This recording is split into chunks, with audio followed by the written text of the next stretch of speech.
ತಾಲೂಕ್ ಪಂಚಾಯತಿ ಹಾಗೂ ಜಿಲ್ಲಾ ಪಂಚಾಯತಿ ಚುನಾವಣೆಗಳನ್ನು ನಡೆಸದೆ ದಿನಗಳಿತಾ ಇದೆ. ಆದ್ದರಿಂದ ಗ್ರಾಮಗಳಲ್ಲಿ ಸಾಕಷ್ಟು ರೀತಿಯ ಸಮಸ್ಯೆಗಳು ಉಲ್ಬಣವಾಗ್ತಾ ಇದ್ದಾವೆ. ನೀವು ಚುನಾವಣೆಗಳನ್ನು ನಡೆಸ್ತೀವಿ ಅಂತೇಳಿ ಏನು ರಾಜ್ಯದ ಹೈಕೋರ್ಟ್ಗೆ ತಾಯಿ ಸ್ವರೂಪವಾದಂಥ ಹೈಕೋರ್ಟ್ಗೆ ನೀವು ಮನವಿಯನ್ನು ಸಲ್ಲಿಸ್ತಾನೆ ಬಂದಿದ್ದೀರಿ. ಗ್ರಾಮ ಪಂಚಾಯತ್ ಎಲೆಕ್ಷನ್ ಮಾಡೋದ್ರಿಂದ ಮೆಂಬರ್ಗಳು ಇದ್ರು ಅಂತಂದ್ರೆ ತಿರುಗಾಡೋದನ್ನ ಕೆಲಸ ಮಾಡ್ತಾರ ಅನ್ನೋ ಭರವಸೆ ನಮಗೈತಿ. ಮೆಂಬರ್ಗಳು ಇದ್ರನ್ನ ಚಲೋ, ಗ್ರಾಮ ಪಂಚಾಯತಿ ಇಲೆಕ್ಷನ್ ಮಾಡಿದ್ರೇ ಚಲೋ. ಇವರು ಮೆಂಬರ್ಗಳು ಇಲ್ಲ, ಇಲೆಕ್ಷನ್ ಅದಕ್ಕೆ ಇಲ್ಲ ಅಂದ್ರೆ ಯಾರನ್ನ ಕೇಳಿ ಮಾಡೋಕ್ಕೆ ಸಾಧ್ಯ ಐತ್ರಿ?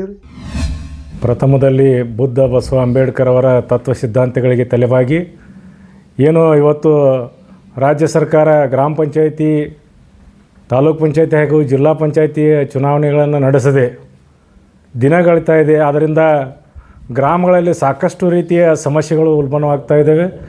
ದಿನಗಳು ಕಳೆದಂತೆ ಏನು ಕೇವಲ ನೋಡಲ್ ಅಧಿಕಾರಿಗಳಿಂದ ಆಡಳಿತವನ್ನು ನಡೆಸಲಿಕ್ಕೆ ತಾವು ಮುಂದಾಗಿದ್ದೀರಿ.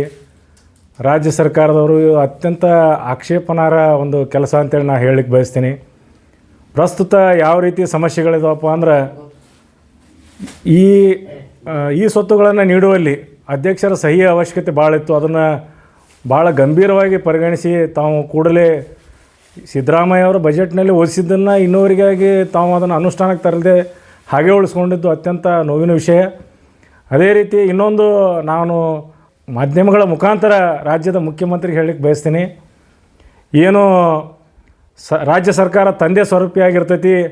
ನೀವು ಚುನಾವಣೆಗಳನ್ನು ನಡೆಸ್ತೀವಿ ಅಂತೇಳಿ ಏನು ರಾಜ್ಯದ ಹೈಕೋರ್ಟ್ಗೆ ತಾಯಿ ಸ್ವರೂಪವಾದಂಥ ಹೈಕೋರ್ಟ್ಗೆ ನೀವು ಮನವಿಯನ್ನು ಸಲ್ಲಿಸ್ತಾನೆ ಬಂದಿದ್ದೀರಿ.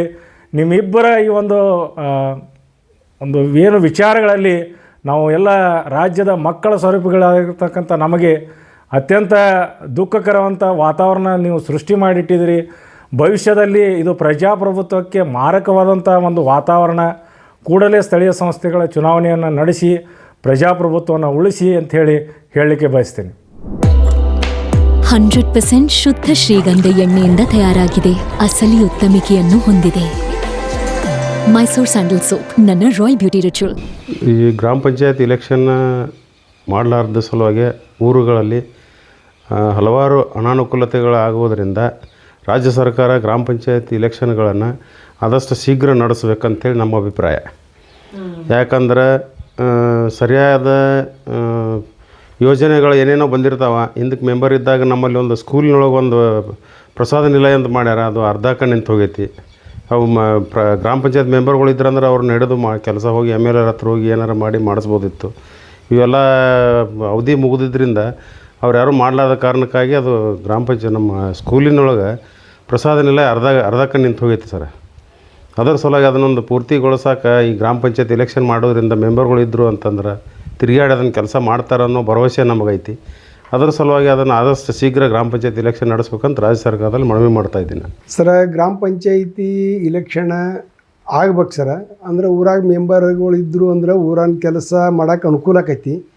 ಇಲ್ಲ ಅಂತಂದ್ರೆ ಆಫೀಸರ್ಗಳ ಮ್ಯಾಗ ಅಂದ್ರೆ ಅಷ್ಟೊಂದು ಕೆಲಸ ಆಗೋದಿಲ್ಲ ಸರ್, ಅದು ಆಗೋದಿಲ್ಲ.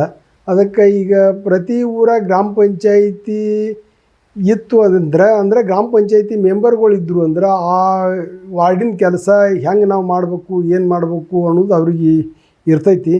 ಈಗ ನಾವಾಗೆ ಹೋಗಿ ಅವರಿಗೆ ಬರೀ ಗ್ರಾಮ ಪಂಚಾಯತಿ ಇದು ಆಗಲಿಲ್ಲ ಅಂದ್ರೆ ಆಫೀಸರ್ಗಳಿಗೆ ಹೋಗಿ ಹೇಳಿದ್ರೆ ಅವ್ರಿಗೆ ಅಷ್ಟೊಂದು ಇದು ಆಗೋದಿಲ್ಲ. ಅವ್ರು ಕೆಲಸ ಮಾಡೋಕ್ಕೂ ಅಷ್ಟು ಇದು ಅನಿಸಂಗಿಲ್ಲ. ಈಗ ಬರೀ ನಿಮಗೆ ಇವತ್ತಿನ ಉದಾಹರಣೆ ಹೇಳ್ಬೇಕಂದ್ರೆ ನಮಗೊಂದು NOC ಬೇಕಾಗೈತಿ. NOC ಕೊಡ್ರಿ ಅಂಥೇಳಿ ಅವರಿಗೆ ದಿನ ಅಲ್ಲಿ ಹೋಗ್ತೀವಿ, ಪದೇ ಫೋನ್ ಹಚ್ತೀವಿ, ಅವ್ರು ಯಾರೂ ಇರೋದಿಲ್ಲ. ಅವ್ರನ್ನ ಕೇಳಿದ್ರೆ ಇವ್ರನ್ನ ಕೇಳಿದ್ರೆ ಅವ್ರನ್ನ ಕೇಳಿರ್ತಾರೆ. ನಮ್ಗೆ ಮೆಂಬರ್ಗಳಿದ್ರು ಅಂದ್ರೆ ಆ ಸಮಸ್ಯೆನೇ ಬರೋದಿಲ್ಲ. ಇಲ್ಲಪ್ಪ ನಮ್ದು ಹಿಂಗಾಗೈತಿ, ಒಂದು NOC ಕೊಡಿಸ್ಬೇಕು, ಕೊಡಿಸ್ರಿ ಅಂತಂದ್ರೆ ಅವರು ಹೇಳಿದ್ರಂದ್ರೆ ಕೊಡ್ತಾರೆ ಸರ. ಈಗ ಅದ್ರ ಸಂಬಂಧ ಮೆಂಬರ್ಗಳು ಇದ್ರೇ ಚಲೋ, ಗ್ರಾಮ ಪಂಚಾಯತಿ ಇಲೆಕ್ಷನ್ ಮಾಡಿದ್ರೇ ಚಲೋ. ಗ್ರಾಮ ಪಂಚಾಯತಿ ಇಲೆಕ್ಷನ್ ಮಾಡಬೇಕು, ಮೆಂಬರ್ಗಳು ಇರಬೇಕು ಅಂದ್ರೆ ಅನುಕೂಲ ಆಕೈತಿ. ಊರಾಗ ಅಭಿವೃದ್ಧಿ ಕೆಲಸ ಆಕೈತಿ ಸರ. ನಾವು ಮೊದಲು ಗ್ರಾಮ ಪಂಚಾಯತಿ ಮೆಂಬರ್ ಇದ್ದೀವಿ. ಅವಾಗ ಈಗ ನಾವು 1993 ಇದ್ದೀವಿ ಸರ. 1993 ನಮ್ಮಲ್ಲಿ ಭಾಳ ಕುಡು ನೀರಿನ ಸಮಸ್ಯೆ ಭಾಳ ಇತ್ತು ಸರ, ಭಾಳ ಇತ್ತು. ಅವಾಗ ಮನುಗುಳಿ ಗೌಡ್ರು MLA ಇದ್ದರು. ನಮ್ಮಲ್ಲಿ ಊರಿಗೆ ಬಂದಿದ್ರು ಅವರೊಮ್ಮೆ. ಬಂದಾಗ ಇಲ್ಲಿ ಗೌಡ್ರ ಹಿಂಗೆ ನಮಗೆ ನಿಮ್ಮಂಥವ್ರು ಒಂದು 4-6 ಮಂದಿ ಬಂದರು ಅಂದ್ರೆ ಒಂದು ಚೆರಿಗೆ ನೀರು ಕೊಡೋದು ನಮ್ಗೆ ಅಷ್ಟು ಸಮಸ್ಯೆ ಐತಿ. ಒಂದು ಕಿಲೋಮೀಟ್ರ್ 2 ಕಿಲೋಮೀಟ್ರ್ ನಾವು ಹೊತ್ಕೊಂಬಂದು ನೀರು ಇಲ್ಲಿ ಇದು ಮಾಡಬೇಕು, ಅಲ್ಲಿ ಸರಿಯಾಗಿ ನೀರಿಲ್ಲ, ಹಿಂಗೆ ಆಗೈತ್ರಿ ಅಂದಾಗ ಆಯ್ತು ನಾ ಬರ್ರಿ ನೀವು ಭೇಟಿಯಾಗಿರಿ ನನಗೆ ಬಂದ ನಾ ಇದು ಮಾಡ್ತೀನಿ ಅಂತಂದರು. ಅವರಲ್ಲಿನೂ ಒಂದು 3-4 ಸಲ ಹೋದೆವು ಅಷ್ಟು. ಅವರು ಆಯ್ತು ಮಾಡ್ತೀವಿ ಅಂತಂದರು. ಒಮ್ಮೆ ಮತ್ತು ಸ್ವಲ್ಪ ಹೋಗಿ ಎಲ್ಲರೂ ಊರಾನ ಅವರ ಹೋಗಿ ನಾವು ಎಲ್ಲರೂ ಹೋಗಿ ಸ್ವಲ್ಪ ಅವ್ರಿಗೆ ಇದು ಮಾಡಿದ ಕೂಲಿ ಗದ್ದಲ ಮಾಡಿದ ಕೂಲಿ ಅವರು ಆಯ್ತು ಅಂತ ಹಂಗಾರ ಅಂತೇಳಿ ಮರುದಿನ ಮತ್ತು ಅವರು ಇಂಜಿನಿಯರ್ನ ಹಚ್ಕೊಟ್ಟು ಅದನ್ನೆಲ್ಲ ಇದು ಸರ್ವೆ ಮಾಡಿ ಅದನ್ನು ಪೈಪ್ಲೈನ್ ಮಾಡಿ ಊರಿಗೆ ನೀರು ಮಾಡಿ ಕೊಟ್ರಿ ಅವಾಗ ಮನಗಳಿಗೆ ಗೌಡ್ರಿದ್ದಾಗ.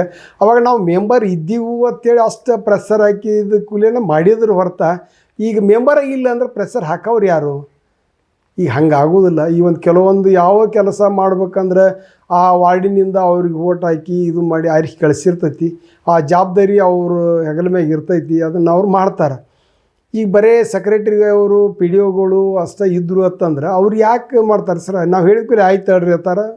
ಮತ್ತು ಇನ್ನೊಂದು ರೀ, ಕೆಲವೊಂದು ಊರಾನು ಇವು ವಾರಸ ಮಾಡುವಾಗಲಿ ಮತ್ತೊಂದು ಏನಾರು ಒಂದು ಊರಂದು ಜಾಗದ ಸಮಸ್ಯೆ ಇರಲಿ ಇದು ಇರಲಿ ಆ ಮೀಟಿಂಗ್ನೊಳಗೆ ಆ ಮೆಂಬರ್ಗಳನ್ನು ಕೇಳಿ ಮಾಡ್ಬೇಕಾಗಿರ್ತೈತಿ ಅವರು. ಹಂಗೆ ಆದಾಗ ಇವರು ಮೆಂಬರ್ಗಳು ಇಲ್ಲ, ಇಲೆಕ್ಷನ್ ಅದಕ್ಕೆ ಇಲ್ಲ ಅಂದರೆ ಯಾರನ್ನ ಕೇಳಿ ಮಾಡೋಕ್ಕೆ ಸಾಧ್ಯ ಐತ್ರಿ ಅವ್ರು?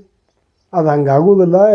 ಈ ಕಡ್ಡಾಯವಾಗಿ ಗ್ರಾಮ ಪಂಚಾಯಿತಿ ಇಲೆಕ್ಷನ್ ಆಗ್ಬೇಕು, ನಮ್ಮ ಇದ್ರ ಪ್ರಕಾರ ಆಗಬೇಕು, ಮೆಂಬರ್ಗಳು ಇರಬೇಕು, ಇದ್ರನ ಊರ ಅಭಿವೃದ್ಧಿ ಆಕೈತಿ. ಇಲ್ಲಿಲ್ಲ ಅಂದರೆ ಅಷ್ಟೊಂದು ಏನು ಇದು ಆಗೋದಿಲ್ಲ ಅಂತ ನನ್ನ ಅನಿಸಿಕೆ ಸರ್. ಮತ್ತಷ್ಟು ವಿಶೇಷ ವಿಡಿಯೋಗಳನ್ನು ನೋಡಲು ಮತ್ತು ಹೊಸ ವಿಡಿಯೋಗಳ ಬಗ್ಗೆ ತಿಳಿಯಲು ಈ ದಿನ .com ಯೂಟ್ಯೂಬ್ ಚಾನೆಲ್ ಸಬ್ಸ್ಕ್ರೈಬ್ ಮಾಡಿ ಮತ್ತು ಬೆಲ್ ಐಕಾನ್ ಕ್ಲಿಕ್ ಮಾಡಿ.